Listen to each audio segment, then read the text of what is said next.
Good morning, everyone. This is Erica with Aurora Heart Healing, and I am here really excited to share more about emotions, how they are showing up in your life, how you can identify them so that you can continue to process them through your life. We will all feel emotion in our body. It is scientifically proven.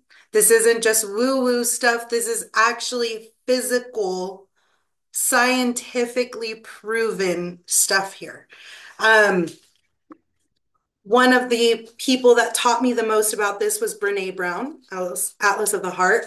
I've read various books from her, but the emotional part was something that I was so closed off to before.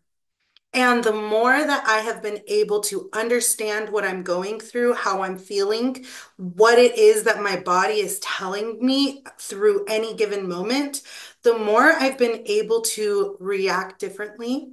I've been able to have different outcomes in my life as well. Because when you are coming from a place of energies or emotions that have piled onto each other, then you react to not just the situation, but the situation that happened before that that made you feel the same way, and the situation before that, and the situation before that.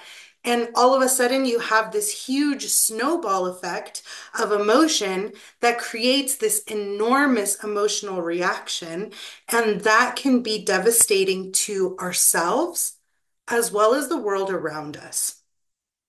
Today, I looked for the emotions before because it does take a little bit of time to look for the emotions. But today, one of the emotions that we are going to be looking at is blame. And I have definitions of emotions because it really helps my clients understand how the emotion of blame shows up. And I hope that with the stories that I share for myself and the definitions, it will help you piece together where and how blame show up in your life, or creative insecurity, or fret, or passion, which are the words that we're going to be using today. There's a longer, excuse me, this is a longer definition, but I'm just going to read what is pertinent for us today. Blame is very harmful.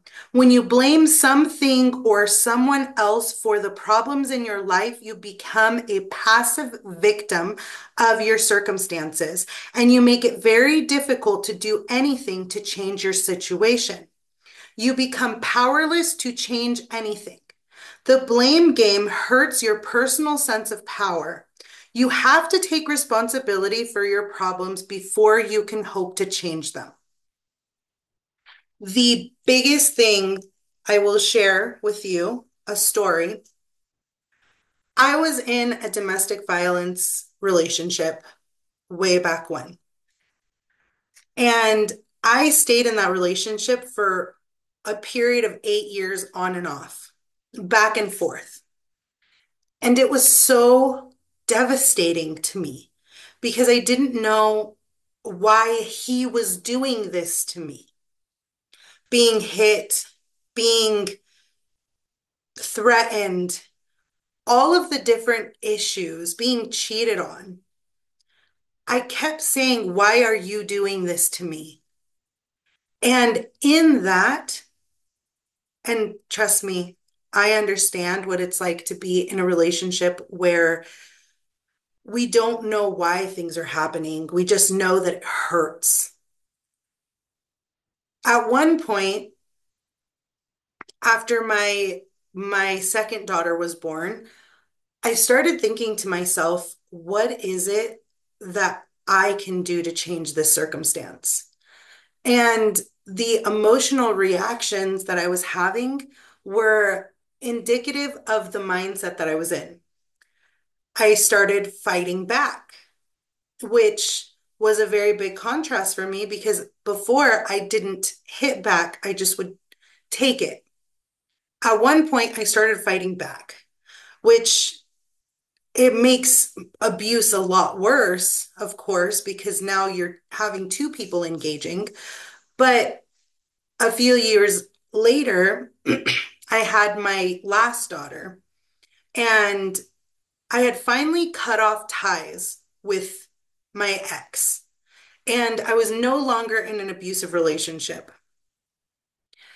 The biggest question that I asked myself was, what am I doing? I stopped asking, why is he doing this to me? I started asking, what can I do to change my circumstances? When we're in a hopeless state, it's really hard to ask that question. It's easier to blame someone else than to think, maybe I'm the problem. Maybe I'm the common denominator in this situation. Another thing that comes to mind is uh, when a partner has gone through a lot of emotional turmoil and they've always been the person to leave. Maybe they're the common denominator, and it's not our responsibility to take it. We can't take that blame onto ourselves, but we can reevaluate. We can see, okay, where did I need to take responsibility and where is their responsibility? Because we can only take care of ourselves. We cannot take care of someone else and their what they have control over. So I don't want to confuse blame and then our self guilt to an extent that we are guilty or feeling like we have to blame ourselves for everything. There's a very fine line, but there is a line. Blame takes our power away. It takes our power away. The reason why I went down this spiritual and emotional journey is because one day I was listening to a dating coach named Matthew Hussey, and I will talk about him forever because he taught me something so valuable, which is my own self-worth. While I was listening to Matthew Hussey, he said something in a video that completely blew my mind. And he said, how can you get right with someone else if you can't get right with yourself? And that was the moment that I took my power back and I said, yeah, I can't get right with someone else because I don't feel right within myself. There's an emptiness. Someone else can't give me peace. If you're telling someone else, you're not giving me peace, I want peace and you're not giving it to me, wake up call, friends. Peace starts within ourselves. Belonging starts within ourselves. Love starts within ourselves. So if we cannot feel that love, it might be because we don't have it. And when we blame someone else and say, it's your fault that I'm not feeling this, it's actually taking away your power to change the situation. Blame is the number one reason why we feel powerless. Through my whole divorce, in the beginning, the first week and a half, maybe 2 weeks, I felt like blaming him. And then I kept asking myself, who do I want to be in this relationship, this thing? Who do I want to show up as? Who do I need to be right now? And in that moment, I understood there were red flags that I did not want to look at or did not see. I was blindsided from love.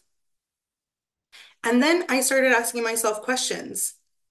What is it that I love about this person?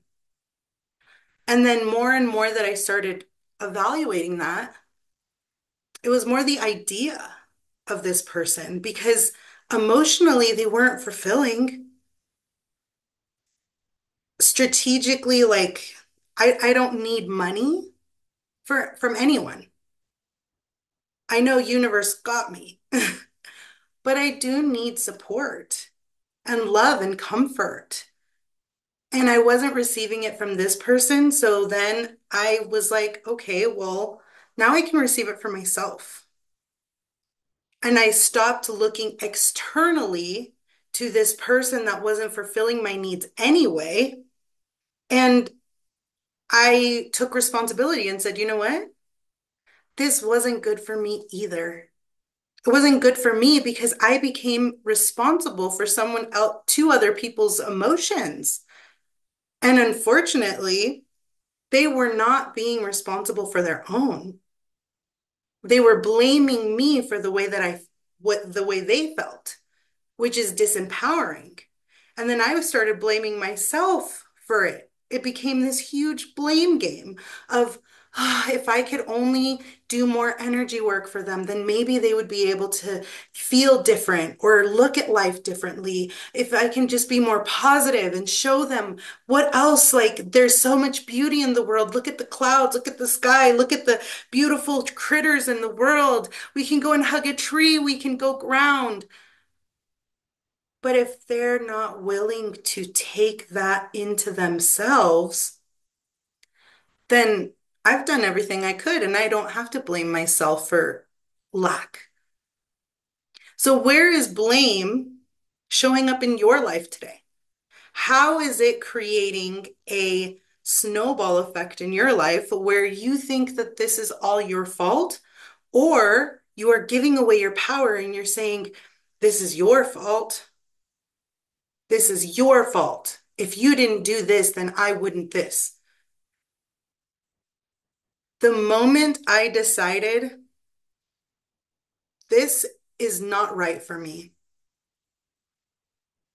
I deserve better. I will not blame you for not being able to love me to the capacity that I want and I deserve. I started standing more in my truth and my power. And the world is starting to open up more and more to people that want to give me that kind of love, whether it be male or female. People want to give me the love that I hold myself because they can't give you anything else. If I continued to blame myself for other people's actions, then they continue to blame me for their actions. And it's just a vicious cycle. The next energy or emotion is creative insecurity, unable to risk or feel safe, using one's power to create from originality of thought or imagination. As a result, ideas, innovations, artistic ability go unexpressed. When I first started energy work, I was dating someone and I would be working on my computer and I was building a website and I was doing all of these amazing things. And I was just like, I'm so excited. This is going to be beautiful. This is going to be amazing. And I kept trying to put out information and I was trying to create something. And through that time, the number one emotion that I was clearing from myself was unworthy, worthlessness, and curiosity. Or I mean, creative insecurity. And I know that that was three, but creative insecurity, the ability to create something from within us. What I put out here today, if I leaned into my creative insecurity, I would not be able to express this right now. What I love, what I'm passionate about, what lights me up, what ignites me. All of this material is material that I've learned through my life, and I am creatively expressing to all of you. And I just hope that it helps one, two, five, 10, 100 people, whoever watches this. I hope it helps you because that's my end goal. Creative insecurity means I am scared of sharing what I create. Say there's a beautiful painting that you're an artist and you paint and you love to express that. And then at some point, someone told you, oh, that's not that great. And you stopped doing it. There was a creative insecurity that was created with, excuse me, created within you. And that creative insecurity makes you feel scared to put out what you do. The energy work that I do is woo woo, or it's out there, or it's weird, or whatever the labels can be for it. I had to release a lot of creative insecurity to say, so what? So what?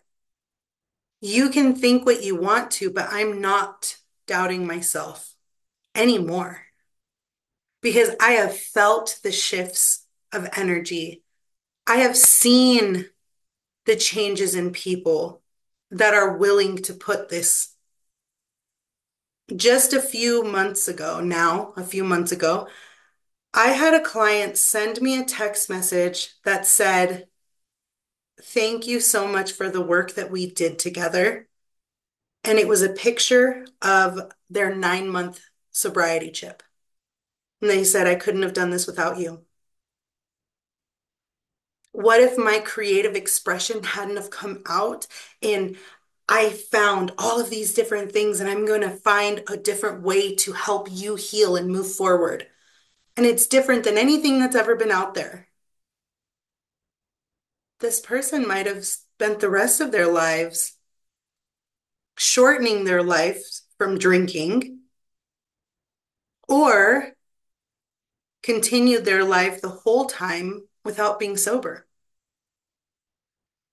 My creative expression, my creative self was able to help create a space of safety and comfort for someone to be able to tell me what they were going through. And I found a way to help them through this creative expression of who I am. The next emotion is fret. Fret, a tendency to worry, feel irritable, disturbed or discontented, suffering emotional wear and tear, feeling troubled, wasting away with worry that is non-productive and usually does not lead to a solution. To fuss over something or someone, impatient or irritable, passive opposition.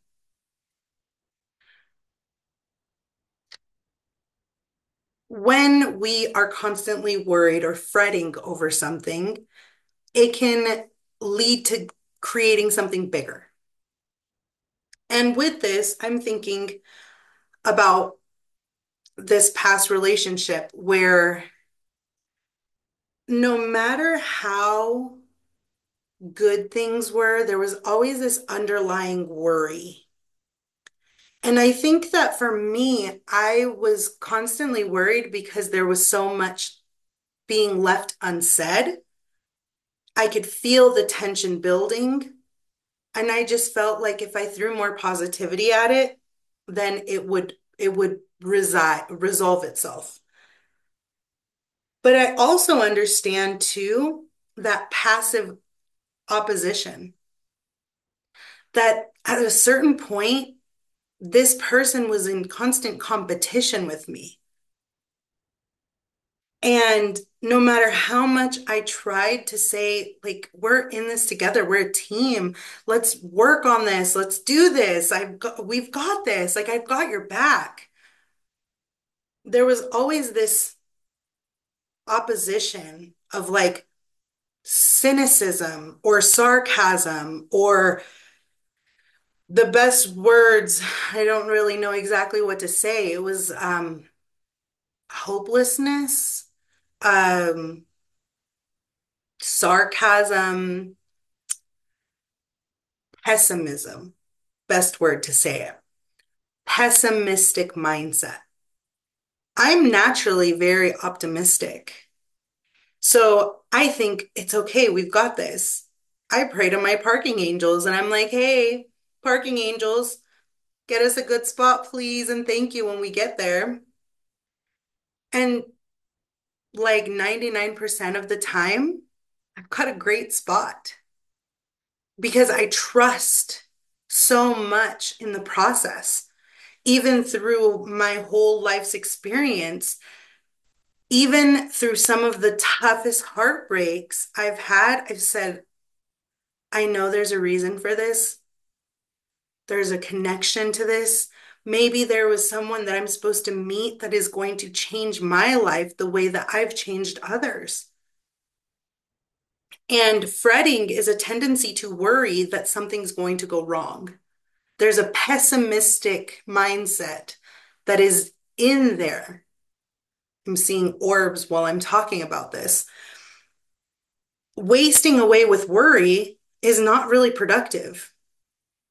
It's, well, how are we going to pay for this? How are we going to do this? How are we going to do that? Why are we going to do this? What's going to happen if this falls through? It won't. It will happen. It will work out. And even if it doesn't somehow, some way, it's for the greatest good. And when we change our view on our devastating things that happen, we start to appreciate how this devastation has created something more beautiful in our lives, how it's created opportunity. Through my divorce, I've actually been able to open up gates to different things that I didn't even know were there. And I'm human, don't get me wrong. I still feel deeply and I still understand that there's going to be things that come through that I need to process and face. But I know overall, this was the best thing for me. And this was the best thing for my family because that quiet competition was always going to be there. That passive competition, that opposition of, well, I want to stay in the negative mindset, that fret. How is fret showing up in your life? Or how is fret causing opposition to what you need in your life and what you want in your life? Worrying constantly about your health. Is worrying about your health creating more health issues? Is worrying about where you're going to get food creating a space of I'm in a container and I don't see that maybe there's a food bank? There's volunteer work that feeds you. There's all kinds of different resources out there. But if we do not look at it as a productive, solution-oriented sense, then we actually miss those opportunities. The next emotion, which I'm really excited to hear or to talk to you about, is passion. Whew, I'm taking this one out. Passion. Compelling emotion, strong amorous feeling, love, strong sexual desire, lust, a strong fondness, enthusiasm, or desire for something, a passion for music, an outburst of emotion, or violent anger, wrath, or rage, an object of love or ambition, the sufferings of Christ on the cross. Passion. One of the most beautiful things that I've ever heard was, I believe it was from Dr. Martin Luther King Jr. And he said, it is okay to get angry because anger creates change. If we look at this definition, passion is also a violent anger. It is, I am passionate about this and I am going to do something to change this. Passion creates change. it's enthusiasm, it's lighting up your life. What are you passionate about? For me, this space. This space is my passion. I I would choose this over anything because I know that here I affect change. I am passionate about the people that I interact with on a daily basis. I am passionate about the changes that I create through the work that I do. I am passionate about hearing the reviews and the comments from these videos or from my website or from people that text me and just say, our last healing session was insanely amazing. And it shifted so much in me. I am passionate about these things because brings me, it feeds my soul. Passion to me equals purpose. What is your purpose? What lights you up inside? What makes you feel like the world is your oyster? If it's shallow, if you don't feel very lit up inside, then the world's going to look a little mundane. Maybe you think, oh, well, I live to work and I work to live. Well, does that make you happy? Is that creating change within yourself and within the lives that you touch every day? Passion could be the difference between living your best life and having hope for the future, or passionless, where maybe even sex is a chore. Maybe it's not really something that you want to do. Maybe you just want to lay around on your phone all day because there's just nothing to really do and nothing to live for. And don't get me wrong, I have my days of, okay, I'm just going to chill out. Yesterday, I just wanted to relax for a while. I did a meditation, and halfway through, I was like, I I'm not in it today. And that's okay. But when you count how many days you have a passionate exchange in your world versus not, where's the balance? What's the what's the thing that drives you and what's the thing that holds you down? Passion is a beautiful thing to have. You can have a passion for art. You can have a passion for music. Maybe you have a passion for learning. If you saw how many books on energy work I had, you'd be astounded because it's a passion of mine for me to live my best life because I know what it's like to not live my best life. I know what it's like to be so devastated from a heartbreak that I don't even want to get up out of bed, that it is a chore to live every day. And now I know what it's like to be passionate and think that's okay. Because today I might be heartbroken or I might have felt heartbroken, but tomorrow,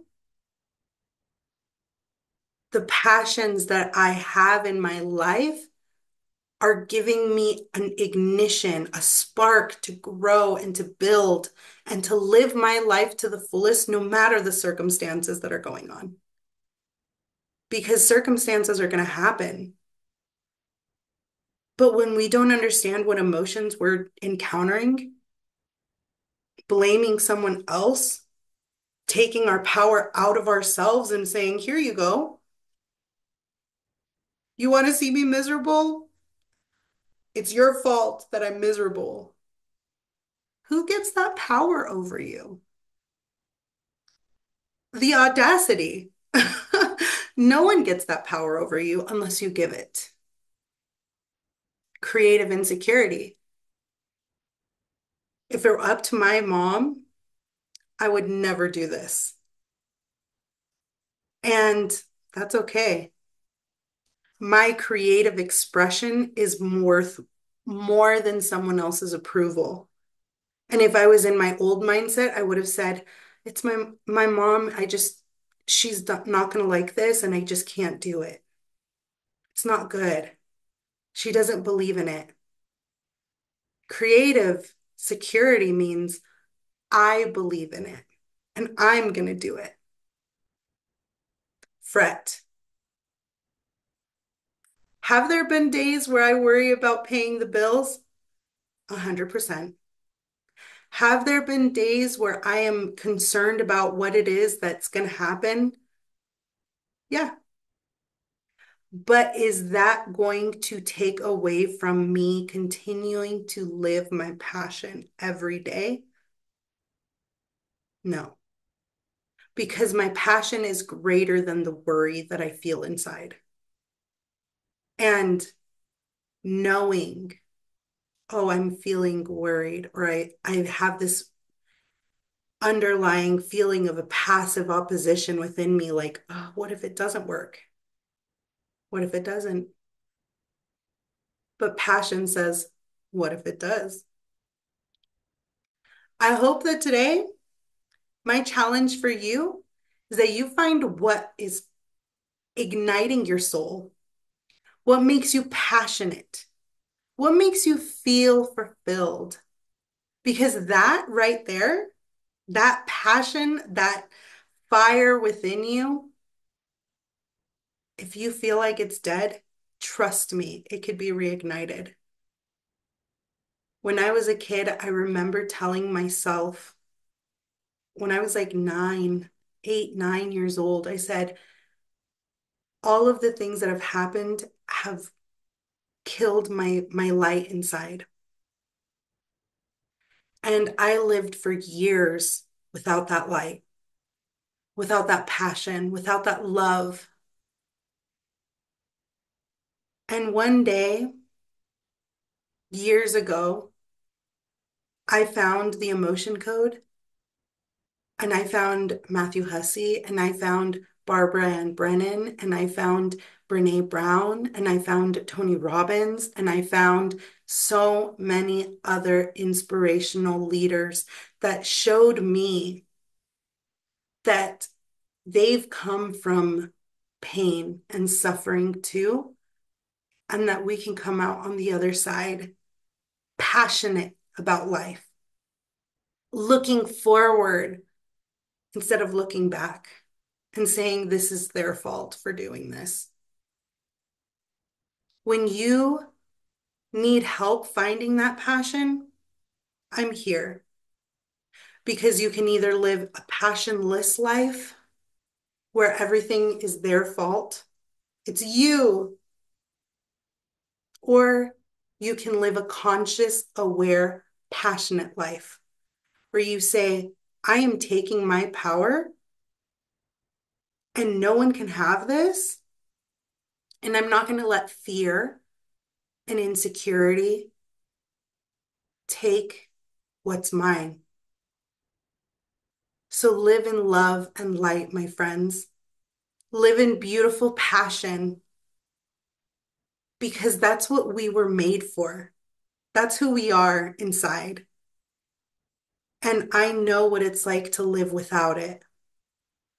So for any of you, keep watching. I'm here to help you learn how to live with it. With love, light, and all the rest.